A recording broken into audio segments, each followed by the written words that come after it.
Whew. Alright. It's D4 day. And with it being D4 day, we're going to look at our Auburn defensive end edge rusher. He stands at 6'2", 252 pounds. And had decent numbers. Excuse me. Decent numbers as workout. Ran 4.59, 29 reps on the bench. A solid broad jump. Shuttle was good. Everything, 29 reps on the bench comes out as very good. But, and 4.59 is, he shows a lot of speed rush and has, I won't say top tier elite speed, but enough speed there that, can make someone fall in love with him that likes his speed rush. So, two games we're going to be watching is the Florida State and Arkansas. We'll start with Arkansas. And here we go. Again, draft breakdown with the tapes. And just get right into it. So D4 is number 30, stand up on the far side. Believe. Yes.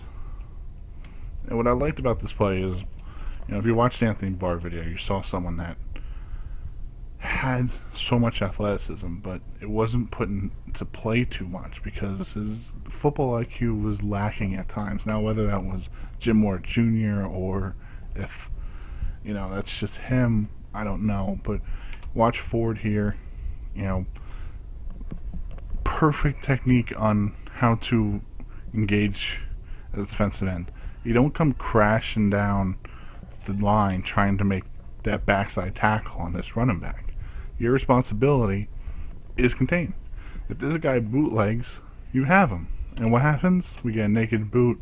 D4 stays on his positioning. Disruption immediately right off the bat. One of the first plays of the game. It seems simple, but it's great to see it because you understand the guy understands football, understands plays, understands what Arkansas wants to run. They run zone left, boot right, and he's there to stop it. I mean, that's, simple thing, but what we love to see when you're looking at players. Remember, it's not always about the big sacks and stuff, which we will watch a little bit of that. Here's another big play I really liked, and I like because we get the end zone camera angle, and see how he's lined up. He's lined up outside eye of the tackle, and that's typical 5 technique position. Puts his hand in the ground, stands up, does all those things. And it's a no contact rush, which I'm weary on, guys. I like to see some contact, I like to see some hands out. Some technique driven ability. This is kind of just a straight speed rush, and there's his first engagement, is about 3rd, 4th step in the rush. Not crazy about it, but D4 does it so well. But there's the thing, he doesn't beat him. Tackle's won. It's over. I mean, pretty much the battle's won. Tackle's driven him out. D4's never had an opportunity to really push inside. He's only had one arm on the tackle. These guys are 330 pounds. One arm's not going to push them off too often. Even though you see how strong he was at times, it's not enough. But what he does is he gets the leap off, and gets the batted ball. Is that something that I'm sitting there going, well, that's why I'm drafting him? No, but it's just, again, you're seeing a little bit of, let's look at it again from the end zone. Because I want to give him some credit, about understanding football and watching plays around him.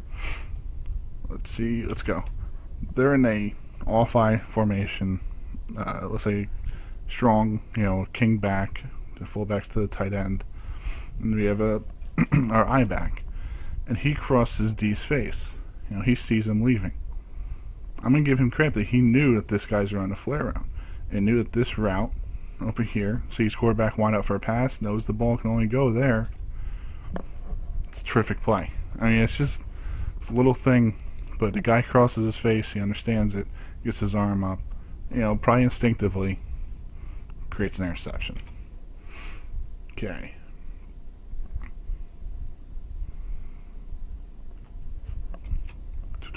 I got another play here that Might look like nothing, but shows me a lot. What do I see here that made me excited? You know, seeing a guy kind of get tripped up a little bit.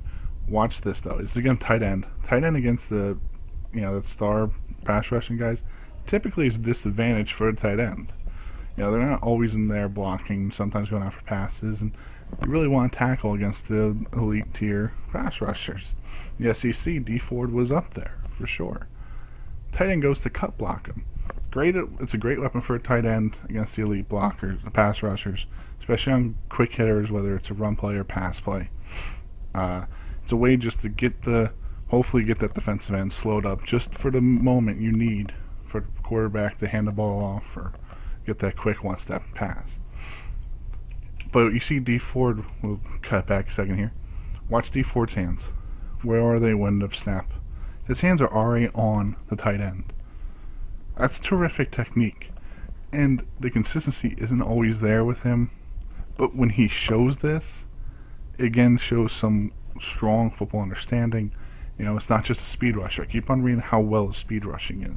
The guys I talk to that look at his prospects love his speed rushing and not too crazy about everything else. Does he show everything else? He does at times. It's just not consistent. And we see here, arms out, keeps the guy off of his body. So that's a cut block that fails. Now D Ford kind of loses balance a little bit. So it wasn't 100% win for Ford. The thing is, he also keeps contained, eyes on the quarterback, not on the runner. His responsibility is not the running back. It's the quarterback. That's his responsibility. And he goes after him. Perfect. Doesn't bite on the play action if it were there. If that was play action pass, and the quarterback's standing there by himself and D4 goes and attacks the guy, you're leaving your back end, your corners and your safeties out to dry. So I just love hands shooting. Cut block fails, he gets his hands out. Just quality play from D Ford. We have one last play here.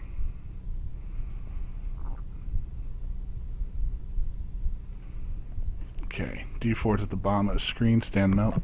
Again, kind of playing F5 technique, outside eye of the tackle. The problem I had here was, yet again, kind of off balance, and the physicalness that you saw earlier when he was just going for that no contact speed rush. He gets kind of tossed a little bit. He's a little undersized at 250, going against guys giving up about 80 pounds at times. 50 to 80 pounds at times on these tackles. It's a lot of weight to be given up, and it's just shoved off, and that's a concern.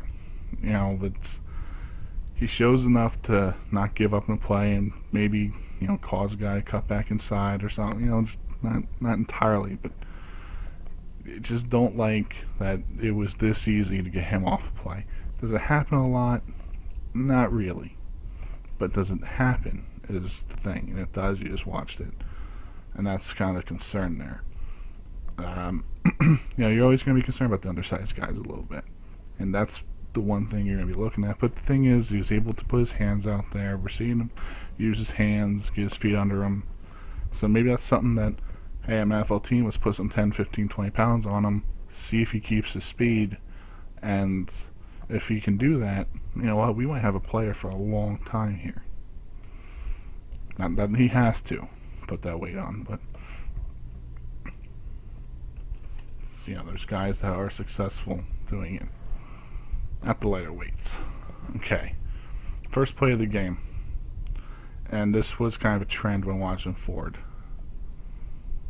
It's against the good right tackle, and just never gets off the block. This is a national championship game. Your first play of the third defense, you revved up, ready to go, and it just watch his helmet. It's almost like kind of goes down at one point, and kind of looking at the ground there.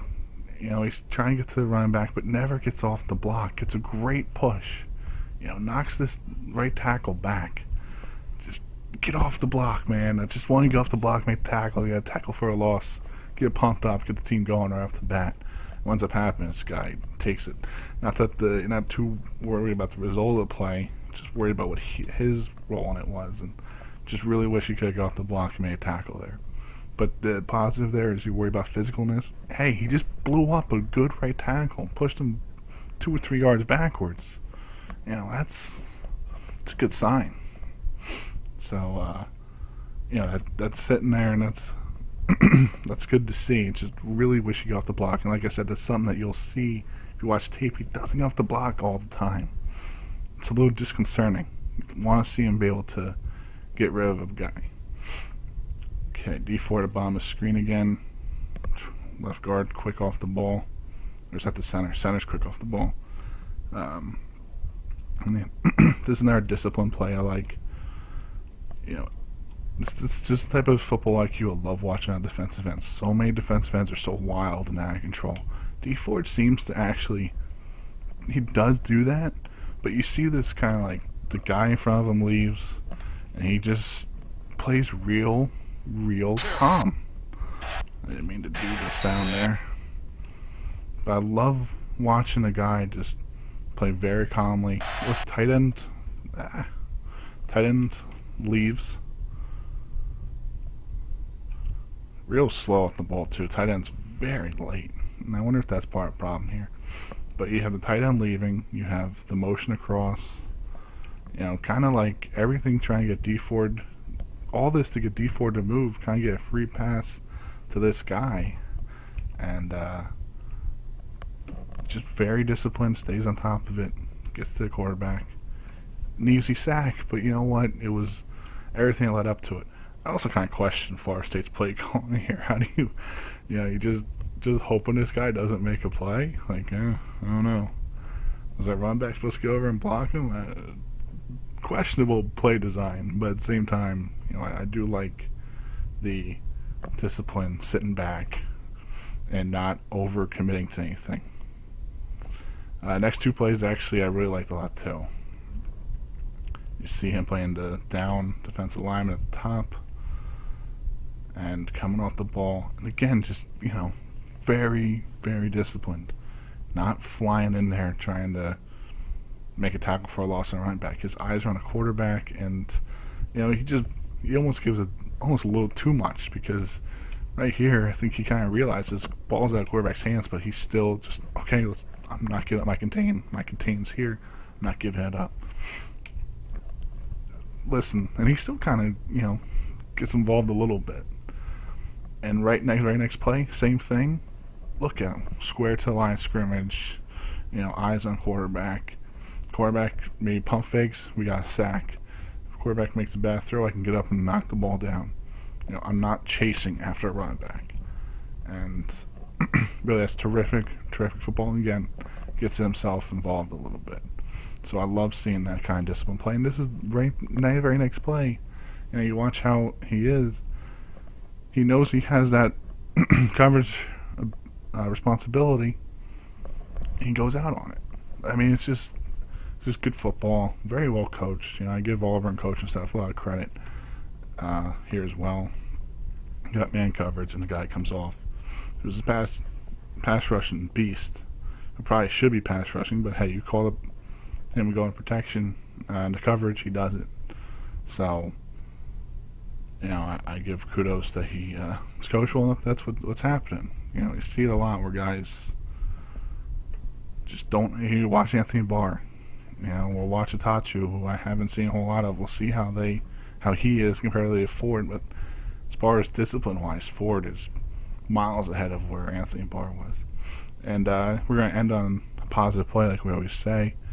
And this play, I love it. You get the kind of that close-knit, that overhead camera over offensive line, and just comes flying off the ball here. I just love that underneath move he has. He does go for these non-contact rushes, which are great in a sense, but I get a little worrisome because translation-wise, it's not always there. The NFL. A lot of NFL guys try it, but you have to be that otherworldly athlete to do it, and Ford's nearly there. We'll see. But I love getting a rip under and getting in the quarterback's face, causing kind of a little maybe, watch Winston's feet here. Jameis Winston kind of gives like a kind of little happy feet for a moment. Sees a guy coming at him, knows he's got another guy coming completely free on the other side. It's just good to see. And, that's D Ford. Pros on it is we know he's got the athleticism. We know he's got the speed. Is lacking that last step. Like, is he lacking that last step or does he have it? He shows that at times. If you go by a 40 time, maybe it's not there, but game speed, I think he's got it. I think he's got that that step that will get that quarterback before the ball's out. NFL's changed so much recently with these shorter dropbacks by quarterbacks. 9-step drop back with an NFL quarterback, not completely there anymore. Some teams do it, but for the most part, you see a lot of Peyton Manning 3-5-step drops and just getting the ball out on their first read. And so you need to have some quick guys at the edge that get to the quarterback fast. So, I think D4 can give that to you. Are you concerned about his physicalness? I think there has to be something, but at least he shows solid technique, good discipline, the ability to stay on plays, knows what the offense can run against him. Seeing that flare out, he knew where the guy could be. So those are good things to see. As a whole, I think second round's a great place for him right now. If you're taking him in the first, you're really, really hoping that this guy is just a dynamite outside rusher, and his hand's going to be in the ground and he's going to come off the edge every single play, because I can't imagine taking him in the first round one, dropping the coverage as a 3-4 guy. So, that's, I could see it just because the need for defensive rushers is there, but I'm not 100% sold. Let me watch their guys. I have a better idea about where he should be. So thanks for watching. I believe next up will be, hold on, I'll let you know in 1 second, is Rashid Hageman, the defense tackle from Minnesota. So another defensive player. I actually find it very interesting that almost every player that's been suggested to me has been defense. And I love it. I think that's great that people aren't so concerned about wide receivers and running backs. I think it's great that defense, maybe it's the Seahawks. I don't know if Seahawks, Ravens winning back-to-back Super Bowls. Defense is on people's minds, but I think it's great. I think defense is a great way to go for teams. So we'll do Hageman next. And, if you watch this when you watch the Joel Bitonio, I don't know which style people like more, if it's the kind of me just going on cusp and watching a guy for the first time, or having video on him beforehand, doing notes and having plays set up. So, I'll try and do both, but if you have preference to one or the other, let me know. And thanks for watching, and hopefully I'll get everyone out for not too long. Alright, appreciate it.